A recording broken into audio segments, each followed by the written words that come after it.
Hi friends, எல்லோருக்கும் வணக்கம். எல்லோரும் எப்படி இருக்கீங்க? நல்லா இருக்கீங்களா? இன்றைக்கி அந்த கதையோட அடுத்த பகுதி தான் பார்க்க போகிறோம். அதுக்கு முன்னாடி நீங்கள் செய்ய வேண்டிய விஷயம் என்ன அப்படின்னு கேட்டிங்கன்னா, மறக்காமல் நம்ம இந்த சேனலை சப்ஸ்கிரைப் பண்ணிக்கோங்க. கீழே இருக்க பெல் பட்டனை கிளிக் பண்ணுங்கள். அப்போ தான் நான் போடக்கூடிய வீடியோக்கள் எல்லாமே உடனுக்குடனே நோட்டிஃபிகேஷன் வரும். ஸோ மறக்காமல் சேனலை சப்ஸ்கிரைப் பண்ணிட்டு வீடியோ பாருங்கள் ஃப்ரெண்ட்ஸ். வாங்க நம்ம கதைக்குள்ளே போகலாம். நான் அடுத்த நாளே எல்லாருக்கும் ஒரு விஷயத்த சொல்லணும் அப்படிங்கிறது தான் எனக்கு ஒரு இதாக இருந்துச்சு. ஏன் அப்படின்னா, நம்ம ஒரு விஷயம் சொல்கிறோம் அப்படின்னா அதுக்காக நம்ம எல்லோரும் கோவப்படுவாங்க அப்படிங்கிற மாதிரி நம்ம எடுத்துக்கிட்டு இருந்தோம்னா நம்ம எந்த விஷயத்தையுமே சொல்ல முடியாது. ஏன்னா ஒரு ஃபேமிலியில் இருக்கிறப்போ நம்மளுக்கு நல்ல விஷயங்களையும் சொல்லுவோம். அதே மாதிரி நம்மளுக்கு பிடிக்காத விஷயங்களையும் நம்ம சொல்லுவோம். அதை அவங்க எடுத்துக்கிற விதத்தில் தான் இருக்குது. அதை எடுத்துக்காதப்போ நம்ம அதை பற்றி கவலைப்பட வேண்டிய அவசியங்கிறது நம்மளுக்கு கிடையாது. அப்படிங்கிறது மாதிரி தான் எனக்கு தோணிகிட்டு இருந்துச்சு. அதனால் யாரும் எந்த விஷயத்துக்காகவும் இப்போ நம்ம இக்னோர் பண்ணிக்கிட்டு நம்ம இருக்க தேவையில்ல. எது நடந்தாலும் நம்ம நடக்கட்டும். முடிஞ்ச அளவுக்கு நம்மளால் ஒரு சில விஷயத்த இது பண்ணுறதுக்கான டைமிங்கிறது நம்மளுக்கு வேணும் அப்படிங்கிற மாதிரி தான் நான் யோசிச்சுக்கிட்டு இருந்தேன். அதுக்காக யாருக்காகவும் எதுக்காகவும் நம்ம இது சரி அது சரின்ட்டு நம்ம சொல்ல வேண்டிய அவசியம் கிடையாது அப்படிங்கிற மாதிரி யோசிச்சுக்கிட்டு இருந்ததுக்கப்புறம் எல்லாருமே சரி நீங்கள் அதெல்லாம் ஒன்றும் கவலைப்படாதீங்க. எதையுமே இப்போ இருக்கிற நிலைமைக்கு நம்ம யோசிக்காமல் நம்ம ஒரு முடிவு எடுத்துட்டோம் அப்படின்னா அதை எடுத்துக்கிறதுக்கான டைமிங்கிறது நம்மளுக்கு வேணுமா, அதனால் நீங்கள் இப்போ இருக்கிறத யோசிச்சுக்கிட்டு நீங்கள் இது பண்ண வேண்டாம் அப்படிங்கிற மாதிரி சொல்லியாச்சு. அப்போ தான் நானுமே யோசித்தேன். சரி இதெல்லாம் ஓகே தான். நம்மளுக்கு ஒரு சில விஷயங்கள் கொஞ்சம் நம்மளுக்கு பாசிட்டிவாக இதாக இருக்கிறதுக்கான காரணங்கள்ங்கிறது நம்மளுக்கு வேணும்.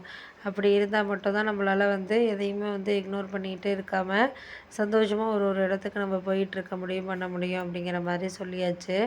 அதனால் நாங்களும் என்ன முடிவு எடுத்தோம்னா, நம்ம இதுக்கான டைமிங்கிறது நம்மளுக்கு வேணும். இதுக்காக நம்ம யாரையும் குறை சொல்ல வேண்டியதில்லை அப்படின்னு சொன்னேன்.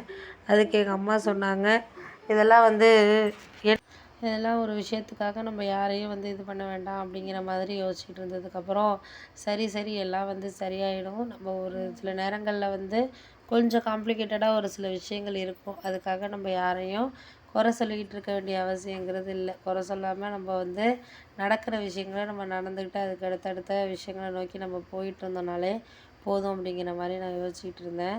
அதுக்காக ஒரு சில விஷயங்கள் கொஞ்சம் குழப்பமா தான் இருந்துச்சு. எனக்கு குழப்பமான ஒரு மனநிலை தான் இருந்தேன். இருந்தாலும் அந்த குழப்பமான மனநிலையை நம்மளால் புரிஞ்சுக்கிட்டு அடுத்த விஷயத்த நம்ம நோக்கி போகணும் அப்படிங்கிறது தான் எனக்கு ஒரு விஷயமா பட்டுச்சு. அதனால் அம்மாகிட்ட நான் சொல்லிட்டேன், இது மாதிரிம்மா எனக்கு இப்போ மேரேஜை பற்றியெல்லாம் நீங்கள் பேசாதீங்க. மேரேஜ் கண்டிப்பாக நடக்கிறது நடக்கட்டும். எது நடந்தாலும் நம்மளுக்கு நன்மைக்காக தான் அப்படின்னு நினச்சிட்டு நம்ம போகணும் தான். இதுக்கப்புறம் நம்ம அது சரியில்லை இது சரியில்லைன்னா நம்ம யாரையும் காரணம் கட்டிக்கிட்டு இருக்கக்கூடாது.